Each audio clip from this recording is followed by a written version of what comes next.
नमस्कार। आज के इस नए विश्लेषण में आपका स्वागत है। चलिए, बिना देरी किए सीधे मुद्दे पर आते हैं। आज हम जिस स्रोत सामग्री पर चर्चा करने वाले हैं, वो शुरू होती है एक अस्पताल के बेहद शांत और नीरस माहौल से। एक ऐसी जगह जिसे हम अक्सर बीमारी और निराशा से जोड़कर देखते हैं। लेकिन आज की हमारी ये चर्चा, जिसे अदृश्य आशा की वास्तुकला कहा गया है, असल में मानवीय संवेदनशीलता और आशा की ताकत का एक बहुत ही अद्भुत उदाहरण है। हम ये समझने की कोशिश करेंगे कि कैसे एक इंसान के भीतर का दर्द किसी दूसरे के लिए सबसे बड़ी उम्मीद बन सकता है। आगे बढ़ने से पहले जरा इस सवाल पर गौर कीजिए। क्या एक मनगढ़ंत झूठ किसी को जीने की वजह दे सकता है? है ना, एक बहुत ही गहरा दार्शनिक सवाल। हम लोग अक्सर सच को सबसे ऊंचा दर्जा देते हैं, लेकिन हमारी आज की सामग्री इस आम धारणा को पूरी तरह से चुनौती देती है। जैसे जैसे हम आगे बढ़ेंगे, इस सवाल का जवाब एक बहुत ही अप्रत्याशित जगह से मिलेगा। तो चलिए शुरुआत करते हैं पहले भाग से, अस्पताल के वार्ड का अकेलापन, जो इस कहानी की पृष्ठभूमि तय करता है। कहानी की शुरुआत होती है एक जनरल वार्ड से, जहां दो बहुत ही गंभीर मरीज भर्ती थे। शारीरिक दर्द तो था ही, लेकिन उससे भी बड़ा था उनका गहरा अकेलापन। अब स्थिति कुछ ऐसी थी कि जो मरीज खिड़की के पास है, वो हिलडोल तो नहीं सकता, लेकिन बाहर की दुनिया देखने की शक्ति उसके पास है। उसे हरा भरा पार्क, फूल, लोग सब दिखाई देते हैं।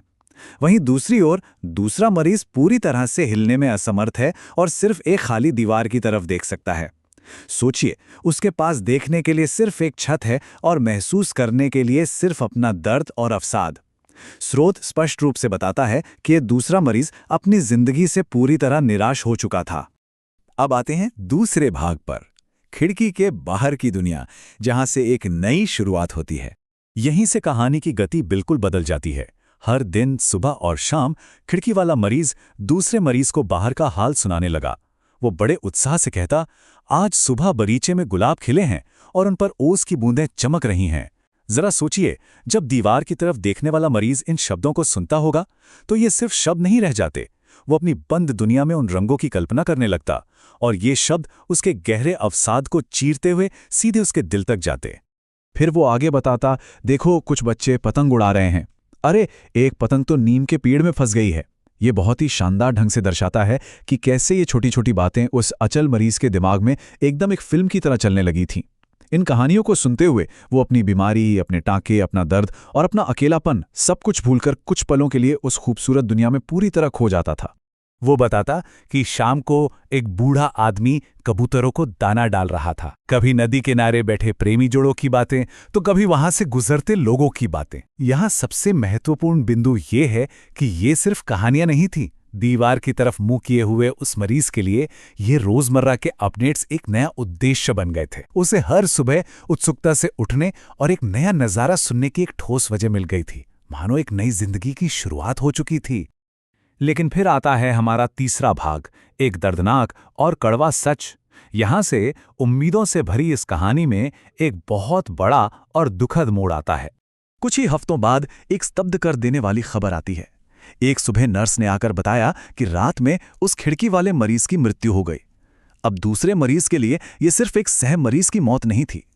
उसे ऐसा लगा जैसे उसकी कल्पनाओं का एकमात्र सहारा और बाहर की वो जीवंत दुनिया हमेशा हमेशा के लिए खत्म हो गई। इसके बाद जो होता है उसे समझना बहुत जरूरी है। पहला कदम, जीवित बचे उस दूसरे मरीज को आखिरकार उस खिड़की वाले बिस्तर पे शिफ्ट किया जाता है। दूसरा कदम, आप उसकी घबराहट और उत्सुकता की कल्पना कर सकते हैं जब वो पहली बार उस दुनिया को खुद देखने के लिए बाहर झांकता है जिसके बारे में उसने इतना कुछ सुना था। और तीसरा चरण, सच्चाई सामने आती है और उसके पैरों तले से जमीन खिसक जाती है। क्योंकि जब वो खिड़की से बाहर देखता है, तो वहां कोई पार्क नहीं था, कोई फूल नहीं थे, कोई पतंग उड़ाते बच्चे नहीं थे, कोई नदी या चिड़िया नहीं थी। वहां सामने सिर्फ एक सूखी, बेजान, काली सफेद अंधी दीवार थी। दोनों मरीजों के बीच की वो रंगीन दुनिया एकदम से गायब हो गई थी। ये एक ऐसा विरोधाभास था जिसने उसे अंदर तक हिलाकर रख दिया। और यहीं से हम प्रवेश करते हैं चौथे भाग में, अदृश्य आशा की वास्तुकला, जहां सच्चाई और बोध का असली मतलब समझ आता है। उस मरीज की आंखों से आंसू बह निकले, क्योंकि उसे अचानक एक बहुत गहरी बात समझ में आ गई थी। जिस व्यक्ति ने उसे इतने खूबसूरत नज़ारे दिखाए थे, वो दरअसल कभी कुछ देख ही नहीं पाता था। वो पूरी तरह से अंधा था। यहीं से मनगढ़ंत झूठ का असली अर्थ समझ आता है। ये कोई साधारण झूठ नहीं था, ये एक बेहद खूबसूरत, सजीव और रचित असत्य था। उस अंधे व्यक्ति ने अपना भयानक दर्द छुपाकर एक बिल्कुल अनजान व्यक्ति को जीने की वजह देने के लिए उस अंधी दीवार को अपने शब्दों से एक कैनवस में बदल दिया था। इस पूरे घटनाक्रम से कई गहरी नैतिक शिक्षाएं निकलकर सामने आती हैं। अपनी खुद की पीड़ा को दरकिनार करना, किसी के लिए एक खूबसूरत दुनिया रचना और एक अजनबी को जीवन दान देना, और सबसे अहम बात, बदले में बिना कुछ मांगे किसी और के अंधेरे में दिया बनना।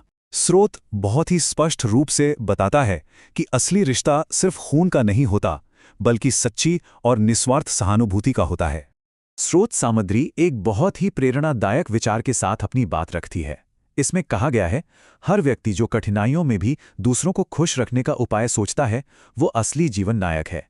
ये बहुत ही शानदार ढंग से इस बात पर जोर देता है कि हीरो होने का मतलब सिर्फ मैदान में लड़ाइयाँ जीतना नहीं है, बल्कि एक अनजान मरीज की बेरंग जिंदगी में बिना किसी लालच के रंग, हंसी और उम्मीद भर देना ही असली हीरोइज्म है। और अब ये पूरा विचार हमारे उस शुरुआती सवाल को और भी गहराई देता है। यदि एक मनगढ़ंत आशा किसी की जान बचा सकती है, तो क्या उसकी कीमत सच से कम है? आप खुद सोचिए। कभी कभी एक खूबसूरत झूठ में रची गई अदृश्य आशा किसी ठंडे और कड़वे सच से कहीं ज्यादा शक्तिशाली और कीमती हो सकती है। ये एक ऐसा विचार है जिस पर गहराई से सोचने की आवश्यकता है। तो ज्ञान और समझ के इस विश्लेषण में साथ जुड़ने के लिए बहुत बहुत धन्यवाद।